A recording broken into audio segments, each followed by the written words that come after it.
Pārkraušanas stacija, līdz kurai nonākt vēl ir ļoti tāls ceļš ejams, bet kādam tad tas ir jādara? Jūs runājat darbs, mēs jau nekad neko citu neesam prasījuši, kā tikai iespēju strādāt. Mēs nekad neko šajā valstī īpaši neesam prasījuši, kā tikai savus nopelnītos nodokļus, ko ielikuši atpakaļ pa vecam savā pagastā, pa jaunam novadā. Kas notika vai kas izmainījās pēdējos 2 gados?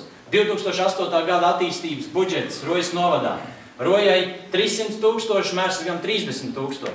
2010. gada attīstības budžets. Rojai 500 000, Mērsagam daļa no 22 000.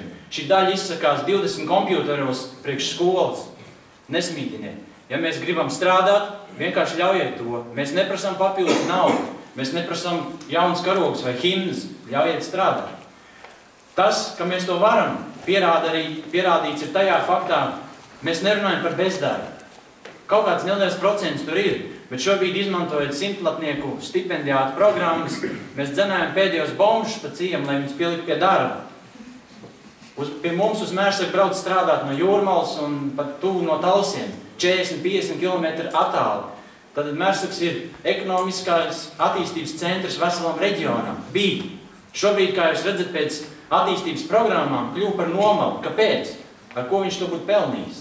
Kāpēc, ja mēs pelnam 3. daļu no potenciāla novada līdzekļiem, kāpēc mēs saņemam 25. daļu? Tas ir, ja mēs runājam par investīcijām. Es nerunāju par pārējām lietām, kas ir sociālā joma vai tās jomas pārējās, vēl kas ir izglītība un tā tālāk. Tur viss bija kārtībā un ir kārtībā. Parādiet, kur zemē laukos skolās pieaug skolēnu skaits. Mērsagas skolā tas pieaug par 11%. Skolotāji cīnās, izglītojās un ir gatavi turpināt darbu, neskatoties to, kad saņem vēstules, konkrēts citāts no vēstules. Izrādums, protams. Tad, kad cilvēki nesaņēma 10. datumā algu, bet 11. datumā e-pastu par to, ka algu nesaņems tagad, bet kaut kad vēlāk, viņi uzdev jautājumu, kāpēc un ar kādām tiesībām vai ar mums kāds ir vienojies par to. Izvilkums no vēstules atbildes. Tomēr atgādinām, ka darba devējs darba likumā noteiktā kārtībā var uzteikt darba līguma gadījumā, ja darbinieks nepiekrīt būtiskiem darba līguma grozījumiem. Ja jūs to saucat par darbu, Mērsagā strādāt ir pierasts citādi. Paldies par lielo atbalstu, kurš jau ir bijis Mērsagam. Mēs tikai vēlamies atgriezties tur, kur bijām, un vilkt kā lokomotīvu visu savu reģionu.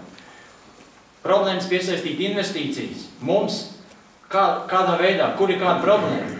Mērsags ir spējis konsolidēt ne tikai apkārtējos uzņēmējus un pašvaldības projekta realizācijā, bet ir spējis iesaistīt tajā pat tādas valstis kā Norvēģija, nemaz nerunājot par kaimiņiem Lietuvu un Igauniju, ar kuriem šobrīd veiksmīgi realizējam projektus, neskatoties uz pinekļiem, kas mums ir iepīti kājās ar šo neveiksmīgo kļūdaino reformu.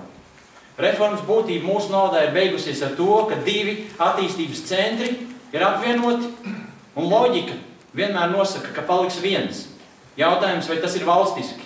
Vai valstī ir izdevīgi tālu prom no Rīgas samazināt attīstības centru skaitu? Ja tā, tad viss ir pareizi. Ja tomēr joprojām mēs runājam, ka valstiski ir svarīgi attīstīt reģionus, mēs to varam un mēs to gribam darīt. Mazliet vēl par dažiem projektiem, kas ir tuvējā nākotnē paredzēti. Mērsags, sadarbojoties ar vadošo ģeoloģijas institūtu Norvēģu, kas ir vadošais visā pasaulē, Klusā okeāna un arī citu, tā skaitā Antarktīdas izpētē, veido kopēju programmu, kur jau ir gatavi projekti, kur būs gatava ēka, kur būs laboratorija, pētniecības institūts Mērsagā. Šis institūts pabeigsies arī ar maģistratūras studijām Mērsagā. Maģistratūra, mēs atkal neprasam nekādus izglītības zinātnes līdzekļus. Mēs neprasam nekādu papildus atbalstu. Mēs paši esam gatavi visu to nopelnīt un radīt. Elektronisko sakaru direkcija vēlas un jau skata īpašumu un praktiski esam atraduši kopēju valodu, grib Mērsagā veidot savu izpētes centru, kas ir ļoti cieši saistīts arī ar Air Baltica nākotnes skatījumu un lidojumu frekvenču pētījumiem un tādām lietām. Viņi to grib darīt reģionā. Vai tad kopējā valsts politika nav decentralizēta? Vai tad kopējā valsts politika nav panākt, ka šajos reģionos ir darba vietas, ka cilvēki ir gatavi un spējīgi strādāt?